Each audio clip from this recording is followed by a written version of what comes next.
Bonjour Julie, Samuel et Pablo, bonjour tous les copains. Vous savez, parfois il arrive que vous fassiez quelque chose de pas très bien et vous êtes puni par papa ou maman ou par l'institutrice. Eh bien, il arrive aussi que des adultes fassent quelque chose de pas très bien, qu'ils commettent un délit en voiture ou qu'ils volent quelque chose. Et dans ce cas, ils sont punis aussi. Et le malheur, c'est que c'est pas très gai pour leurs enfants. On va découvrir une très jolie histoire qui raconte quelque chose comme ça. C'est Le pré sans fleurs ni couleurs.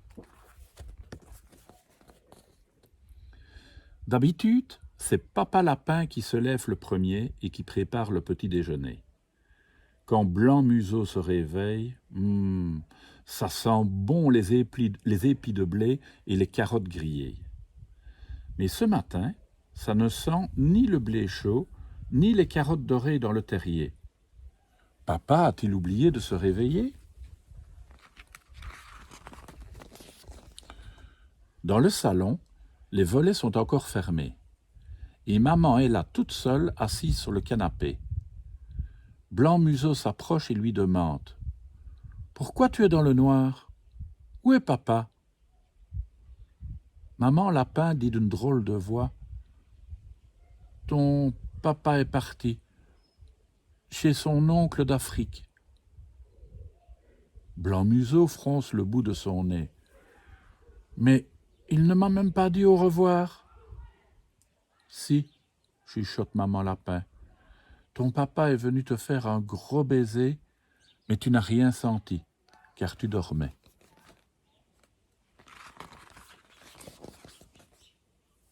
Plusieurs jours passent comme ça, sans nouvelles de papa.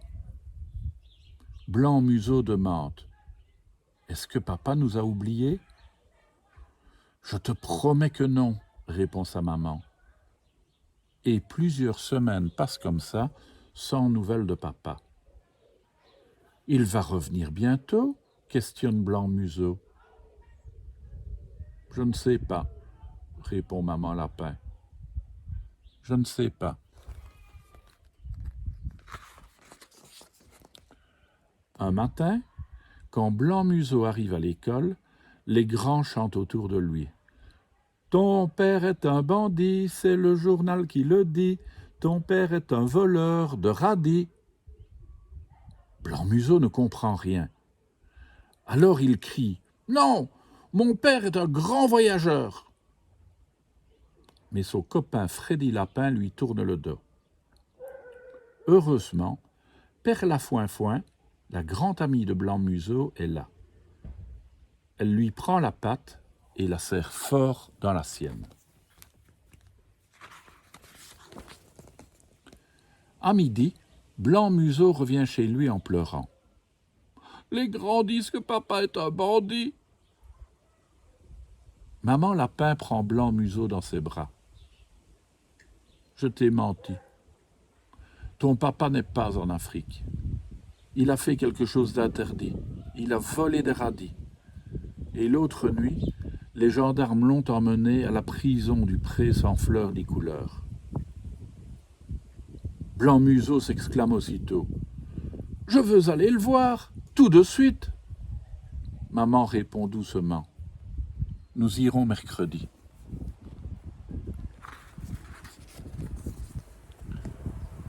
L'après-midi, quand Blanc Museau retourne à l'école, les grands lui chantent encore leur vilaine chanson.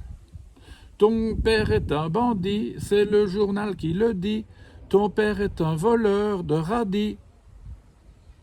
Alors la maîtresse, qui a tout vu, tout entendu, s'écrie: Que vous êtes méchant! Blanc Museau est triste.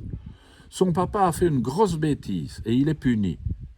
Mais Blanc Museau, lui, n'a rien fait et il a besoin de ses amis.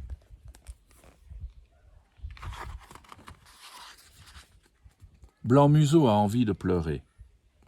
Doucement, Père Lafoinfoin s'approche de lui et, sans rien dire, elle lui caresse la patte pour le consoler.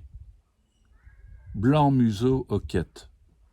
Mercredi, c'est dans 5 nuits, et moi je veux voir mon papa tout de suite.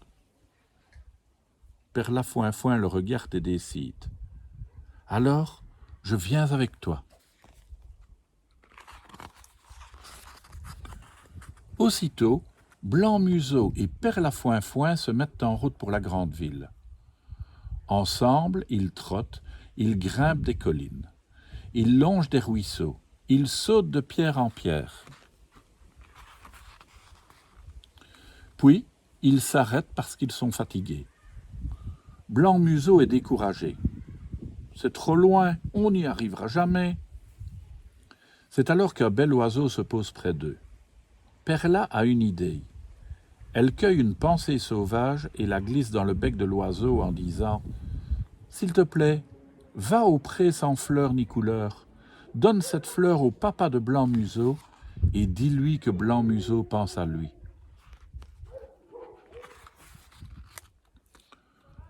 Le lendemain, Blanc-Museau et Perlafouin-Fouin jouent ensemble sous le pommier du jardin. Tout à coup, le bel oiseau saute d'une branche et dépose dans l'herbe un bouton marron. Blanc-Museau comprend tout de suite. « Perla, regarde, papa a répondu. Il a donné à l'oiseau le bouton de son vieux gilet. Mon papa pense à moi, il ne m'a pas oublié. » Mercredi arrive enfin. Maman Lapin et Blanc-Museau vont à la grande ville. C'est loin. Il faut beaucoup marcher. Blanc-Museau est fatigué, mais il ne se plaint pas. Il avance en serrant le bouton de son papa dans sa patte. En arrivant au pré sans fleurs ni couleurs, Blanc-Museau s'approche de son papa. Il a le cœur qui bat, qui bat. Son papa, lui, a les yeux qui brillent, qui brillent. Il dit « Tu vois, j'ai fait quelque chose d'interdit, j'ai volé des radis, et maintenant je suis en prison. » Blanc-Museau se sent tout bizarre, et soudain, comme ça, il déclare « Depuis que tu es parti, ça ne sent plus les épis de blé et les carottes grillées. »« Je sais, répond Papa Lapin, mais un jour je reviendrai au terrier. » Sur le chemin du retour, Blanc-Museau se sent tout léger. Il ne s'arrête pas de parler. « On y retournera, hein, maman? Je veux encore voir mon papa. »« Oui, répond Maman Lapin, nous y retournerons. » Soudain, Blanc-Museau aperçoit quelqu'un. C'est Perlafouin-Fouin qui court sur le chemin. Il s'élance à sa rencontre en criant « Perla, Perla, j'ai vu mon papa, et ce soir je vais lui envoyer un dessin. » Des semaines, des mois passent, et puis un beau jour de printemps, Blanc-Museau rêve sous le pommier quand tout à coup, il aperçoit près de lui 2 grands pieds. Blanc-Museau lève la tête, il a envie de rire et de pleurer à la fois. Son papa est là.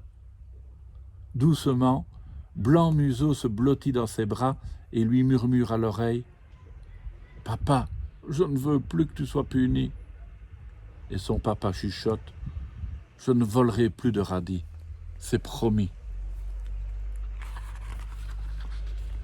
Depuis, tous les matins, c'est Papa Lapin qui se lève le premier et qui prépare le petit déjeuner. Et quand Blanc-Museau se réveille, ça sent bon les épis de blé et les carottes grillées.